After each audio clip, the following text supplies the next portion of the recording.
Jadi kita bisa kembali dengan Assalamualaikum warahmatullahi wabarakatuh. Halo teman-teman semuanya. Puji syukur kita panjatkan kepada Allah Subhanahu wa taala karena dengan rahmatnya kita semua dapat kembali menyaksikan podcast ngobrol santai tetapi tetap bermanfaat.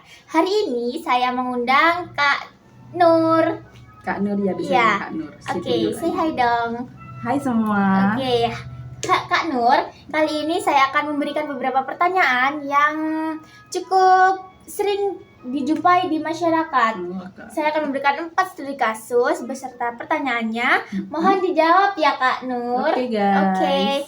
Untuk pertanyaan yang pertama ini seputar memenuhi janji atau amanah. Jadi pertanyaannya, piye toh? Studi kasusnya. Iya. Oke, yang pertama ini seputar memenuhi janji. Seperti ini ya, Adit berjanji kepada temannya yaitu Dirli untuk membantu mengerjakan tugas kelompok pada hari Sabtu. Namun pada hari yang dijanjikan, Adit justru pergi bermain tanpa memberi kabar kepada Dirli. Pertanyaannya nih Kak Nur, apa yang seharusnya dilakukan Adit agar menjadi pribadi yang amanah dan menepati janji sesuai dengan ajaran Islam? Jelaskan juga beserta dalil atau hadis yang mendukung jawaban Kak Nur. Oke, Silakan Kak Nur. saya akan menjawab studi kasus yang pertama, guys. Iya. Dimana ini Adit ini tidak memenuhi janji ya, Betul Kak. sekali. Dia itu kayak tidak menepati janji sehingga dia pertanyaan itu apa yang harus dilakukan Adit seharusnya. Iya. Menurut jawaban saya ini, Adit itu seharusnya minta maaf, guys. Minta maaf kepada Dirli atas ketidakhadirannya dan menjelaskan alasannya. Ia juga harus menepati janjinya untuk membantu mengerjakan tugas kelompok secara sesegera mungkin, ataupun itu segera mungkin, walau itu akan mengurangi Waktu. mengisi ya.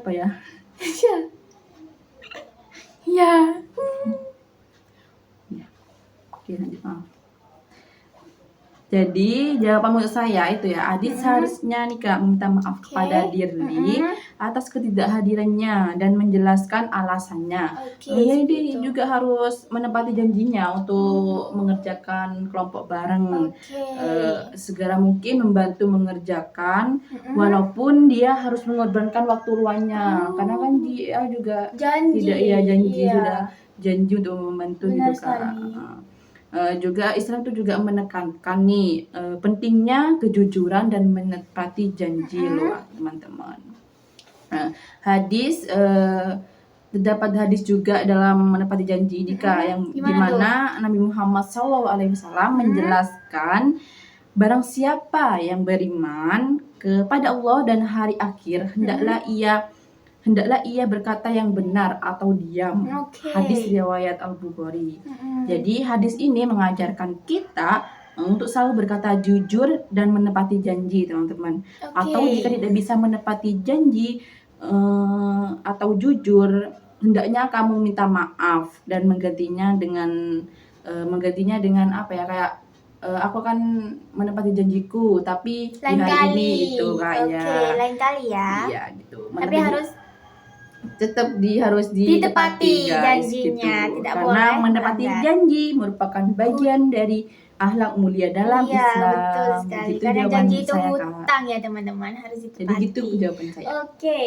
Oke Kak Nur, bagus sekali jawabannya. Kemudian kita masuk ke pertanyaan yang kedua, yaitu seputar mensyukuri nikmat, refleksi diri gitu ya Kak ya.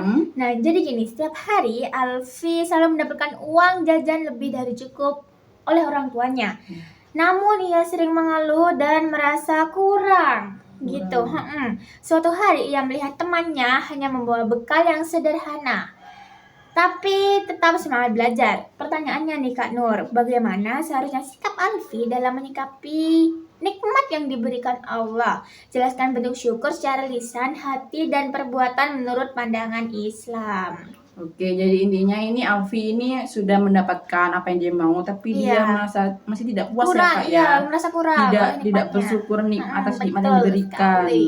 Padahal dia sudah mendapatkan nikmat yang luar biasa Mm-mm. mungkin yang belum temannya mungkin belum mendapatkan gitu ya. Jadi jawaban saya, Alfi ini seharusnya lebih bersyukur atas nikmat yang diterimanya dari Allah Subhanahu wa taala.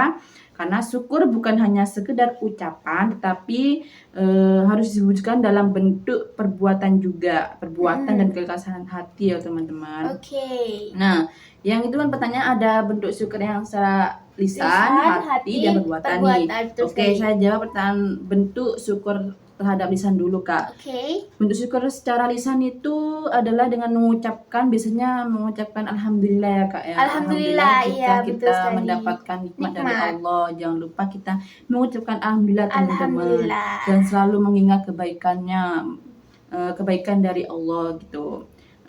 Yang kedua ini syukur dalam hati, bisa ditunjukkan nih dengan rendah hati dan tidak sombong. Contohnya jika kita mempunyai sesuatu yang mungkin nikmat yang luar biasa dari Allah, hendaknya kita tidak sombong, kita rendah hati. Kita rendah hati ya teman-teman, tidak boleh sombong, tidak Nah, boleh. ketiganya syukur dalam perbuatan. Syukur dalam perbuatan ini juga bisa bersedekah, membantu orang lain yang membutuhkan, dan belajar dengan rajin.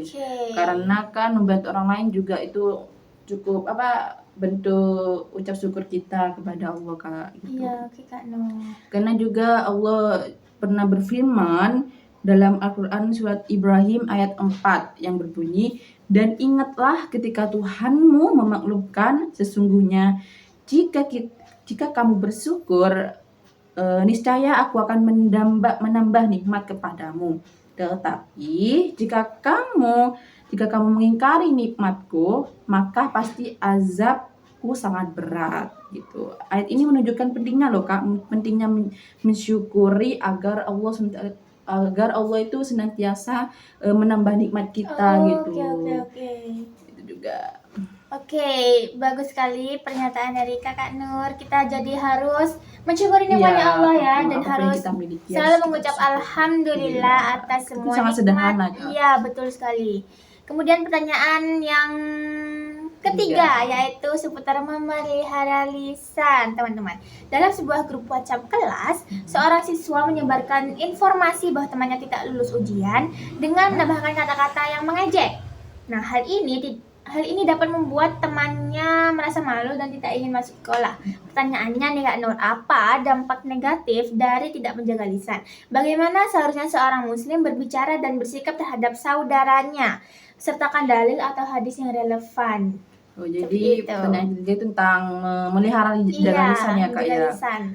Menurut saya ini kan itu pertanyaannya dampak negatif ya Kak ya. Iya, betul sekali, dampak negatif. Jadi dampak negatif dari tidak menjaga lisan itu adalah dapat melukai perasaan orang lain gitu, menimbulkan permusuhan dan merusak hubungan persaudaraan loh teman-teman. Di mana ini menjaga lisan ini juga bisa merusak pertemanan ya gitu, persaudaraan juga gitu. Bahkan saudara yang memiliki ikatan darah mungkin dapat rusak juga ya. Rusak karena lisan kita yang selalu tidak dijaga gitu. Tidak boleh. Karena seorang muslim juga seharusnya berbicara dengan baik nih, santun dan menghindari perkataan yang menyakiti orang lain atau memfitnah.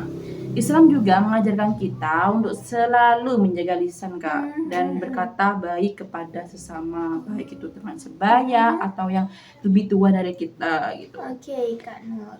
Ada juga hadis Nabi Muhammad SAW menyebutkan, barang siapa yang beriman kepada Allah dan hari akhir, maka hendaklah ia berkata yang baik atau diam gitu. Hadis riwayat Al-Bukhari. Jadi lebih baik diam ya Kak, daripada ngomong yang tidak perlu, sehingga menyakiti orang lain. Betul sekali. Hadis ini juga menekankan nih pentingnya menjaga lisan dan ucapan yang buruk dan tidak bermanfaat, dengan menyebarkan informasi yang tidak benar atau menghina orang lain juga gitu Kak ya, merupakan tindakan yang dilarang dalam Islam, dan Islam tidak mengajarkan hal itu, teman-teman. Oke, tidak boleh ya. Tidak boleh. Iya, gitu. tidak boleh. Baik diam jika tidak mau. Tidak mau. Oke.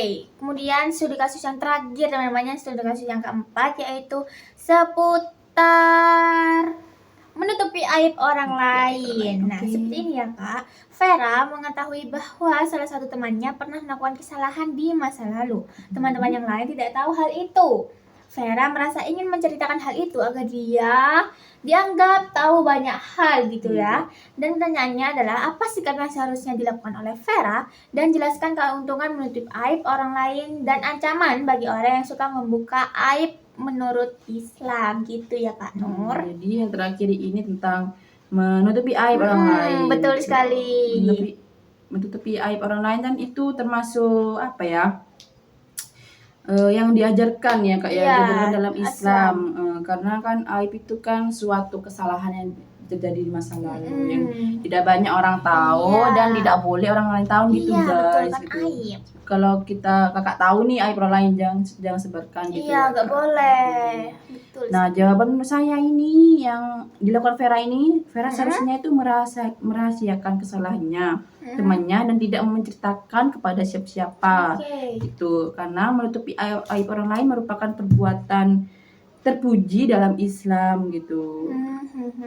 Ada juga nih Kak keuntungan menutupi aib orang lain, seperti menjaga kehormatan dan harga dirinya gitu, serta mempererat ukhuwah Islamiyah atau persaudaraan dalam Islam, teman-teman. Dan sebaliknya, ancaman jika kita membuka aib orang lain itu dapat merusak reputasi yang mempunyai aib, menimbulkan permusuhan dan mendapatkan murka Allah Ta'ala. Oke. Mendapatkan murka Allah Ta'ala Kak, gitu. Iya. Islam juga mengajarkan kita nih untuk saling menutupi aib satu sama lain gitu. Sebagaimana Allah juga berfirman, Allah apa ya? Okay. Nah, Islam ini juga mengajarkan kita untuk saling menutupi aib sebagaimana Allah SWT menutupi aib kita gitu. Ini juga ada hadis nabinya loh Kak. Iya, gimana tuh? Hadis Nabi Muhammad SAW bersabda, Gimana? barang siapa yang menutupi aib saudaranya atau orang lain, niscaya Allah akan menutupi aibnya kelak di akhirat gitu. Oh iya. Makanya kita akan menutupi aib orang lain. Jadi harus jaga baik-baik aib orang lain ya Kita guys. mengetahui akan hal itu guys. Iya, jangan Cukup diumbar-umbar. cukup Kita aja yang tahu. gitu. Karena itu suatu kepercayaan dari orang yang memiliki aib untuk menceritakan hal tersebut kepada kita. Oke, terima kasih Kak Nur atas karena telah meluangkan waktunya untuk mengisi podcast ini ya. Makasih teman-teman semuanya yang telah menyaksikan dari awal hingga akhir, hingga podcast ini berakhir. Semoga pernyataan-pernyataan dari Kak Nur dapat bermanfaat bagi kalian semua. Kita tutup podcast kali ini. Assalamualaikum warahmatullahi wabarakatuh. Bye bye.